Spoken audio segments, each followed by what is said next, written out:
Hey, welcome to the Strong Roots podcast. My name is Kristen Hill, and we are so excited that you're tuning in today.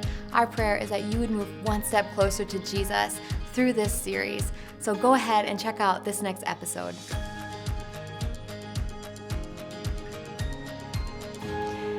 Hey, Strong Roots podcast. We are in our STEADFAST season, and I am here with Diane Kingma, and I just got done telling her this, but she inspires me in so many ways in the way that she lives a steadfast life. I honestly couldn't be more excited to interview her.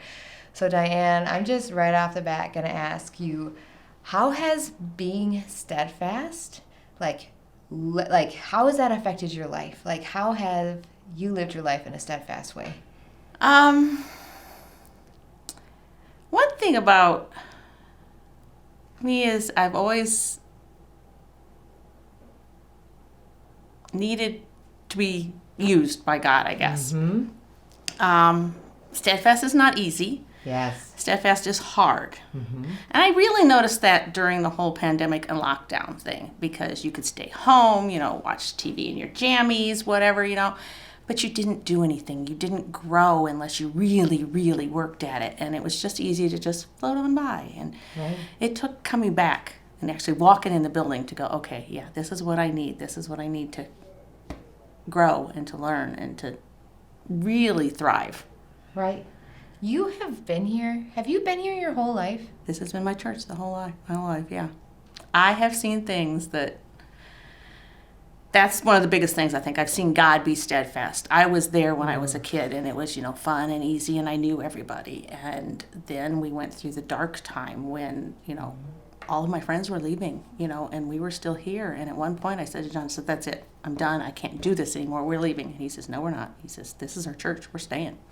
Yeah. And that was our turning point. And, within a few years, you started to see that light at the end of the tunnel. And my favorite memory is to walk into this church for the first time after waiting for years and years to see it happen and to go, thank you, God. You knew what you were doing. You had it planned out. It wasn't on my timetable, but it was so beautiful. So you said he said that, but as you're watching all your friends leave, and because I've heard, church isn't a pastor, it is the people. Yeah. And it is, I feel like there is a calling to remain steadfast at the church, and be those pillars, even when there's so much yuck happening. How did you do that? Prayed. Yeah. You had to, because there was, like I said, so many of our friends had left. The people that were there, it was fighting, it was crabbing, it was just not good. And, as you saw less and less people there, you started to wonder, are we going to make it? Is this the end? Yeah. And I had some really good people around me, and we all said, nope, we're going to fight. Yeah. This is what we got to do. We got to fight. We got to remain here and just wait it out. And God sent the right people into our lives and started rebuilding it. And it has become something that was never like before, okay? We had that nice little, I knew everybody church. And that was great. Mm-hmm. But now when I walk in and I don't know everybody, I think, okay, look at how many more people know Jesus. Yeah. Because we walked through that time that we had to walk through, or we would have never changed. Absolutely. Did you ever doubt God's faithfulness or steadfastness in that time? No, I always knew he was there. Yeah. Because you would see little things here and there, you talk to somebody, or this kid would tell you something, and it was like, he's still here. Yeah. They're still learning. Yep. We're still growing. Yep. So, even when there weren't very many, you knew he was there. That's so cool. Now, how many years have you been teaching in First Kids? 26 now. 26 years. Now, talk about being steadfast. And I would never give it up. That'll be the last job I do here. Well, probably not, but it would be hard to give up teaching. What drew you to teach, and how have you remained steadfast in that? The funny story was they needed a teacher for the three-year-old class. Nathan was in that 3-year-old class. He needed a teacher. That's my son.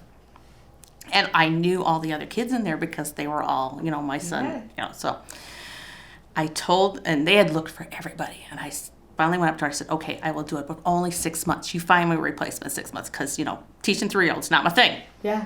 She said, okay, no problem. It took me 3 weeks, and I told her, don't bother to find a replacement. This is what I love. I taught 3-year-olds for years. They were my favorite age for the longest time. Really? Yes, because they tell you stories. Aww. And you're the first one who gets to tell them stories. That's And, cool. you tell them the Bible story, and it is just the most amazing thing they've ever heard. How many times do you get to do that? Right. To fresh eyes and fresh ears. Yes. So What made you move up? Because now you're 5th grade? now I'm K through 5. Okay. They needed somebody in K through 5. Yes. So, and it was getting harder and harder to sit on the floor for that long and then stand back up again. So, Yes. so I switched to the, and I love my K through 5 too. It is just, Yeah. kids are just really fun. Y'all need to come teach the first kids. Oh, that's amazing. That is so good. How has that grown your faith in teaching younger kids? Oh, because it's so good because they come up with perspectives and ideas that you never thought of. You've read the same story 20, 30, 40, 80 times or whatever, and Yeah. then you're reading it to tell them, wow, never saw that before, never thought of that before, and yeah, they'll just ask you a question. You're like, I'll get back to you on that one. Absolutely. Absolutely.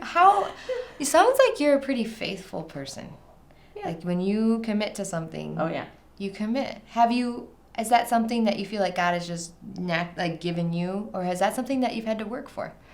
I had to work for because I have said yes to things that I probably shouldn't have. Yeah. That weren't really, I wasn't really committed to, I guess. They need somebody, so I'll go do it. But I didn't do it well, and I didn't do it with all my heart, and, it didn't go well because it wasn't my commitment that I needed to do. Right. But I feel like even in the midst of when I've seen her commit to things and it not go well, but I feel like you have chosen always to be faithful to the end. Oh, yeah. Why? You can't give up. Yeah. But where'd Because you learn God that? told me to go there. Mm-hmm. Yeah. That's how I've ended up in so many places. I Yeah. prayed, and Kristen, you don't know this, but I prayed for 1.5 years. God, I know there's something you want me to, but I don't know what it is yet. It was sisterhood. When you asked me, I knew right away that I should say yes. And I waited a little while. I was gonna say, you made me wait. I did, because that was not my comfort zone. I wasn't sure I could do it. I knew God wanted me to do it, but could I do it? I don't know. So I kept thinking, well, maybe she'll find somebody else. God, are you really, really, really sure I'm supposed to do this? And he's like, Diane, you're supposed to do this. Okay. And how many years have you been doing? It's our women's This will ministry. be my 3rd year. And I've loved every minute of it. So, God knew what he was doing, but it took that 1.5 years of him preparing me to get there. So sometimes when you wait, there's a reason. Absolutely, that's good.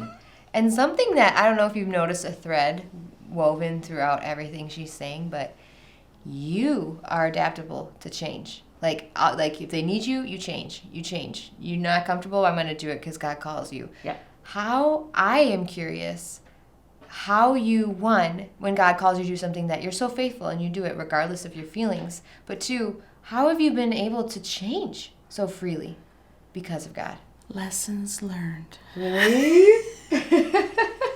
I was not always that way, okay? Yeah. Partway through my adult life, God talked to me and he said, okay, because I'm a control freak. I like to be in control. I like everything exactly the way I want it to be.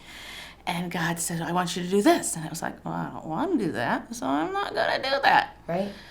Well, it doesn't go well. I don't know if you've noticed, but things just don't go well when you don't do what God asked you to do. And it took me a while to finally say, okay, God, you are in charge. Right. You lead, I will follow. Yep. If you follow, it works. It does. When you decide, no, I'm going to go over here because this is what I want to do. Right. No, it doesn't work as well. How do you discern between the two? If he tells me, I can feel it. Yeah. Because I was always a worrier too. So Yeah. if I lie awake at night and things are spinning through my head, I know I'm not where I'm supposed to be. And I go, okay, God, I got to give this to you and I got to leave it there. That was my biggest thing. I would pick it back up, take it back. It's like, okay, no, God, here, yeah, you can have this for a while because, this is good. But that's like, I think I can handle that now. Then nope, you know. You're like, how'd this get back here? Oh, yeah, I have no idea. Okay, God, you can have it. It was finally saying, oh, God, you can have it all the time. Done. Yes. And that's really what got me through the hardest stuff. Yeah. Because I had already learned that skill. God had already said, I got this. You're going to be okay because this is my plan. What has been one of the harder trials in your life? John's aneurysm. Yes. Ended up in the hospital. ICU for 2 weeks and then rehab for another week and a half. We didn't know for the first 2 weeks if he would survive because the odds were not with him. Right. He should not be walking here today. And that night, I'm sitting in the hospital. My kids are asleep on the floor. He's, in ICU. I'm just sitting there. And I prayed and I said, God, he was yours before he was mine. Right. I'm giving him to you. You do what you need to do. I will be okay with it. And the peace was unbelievable.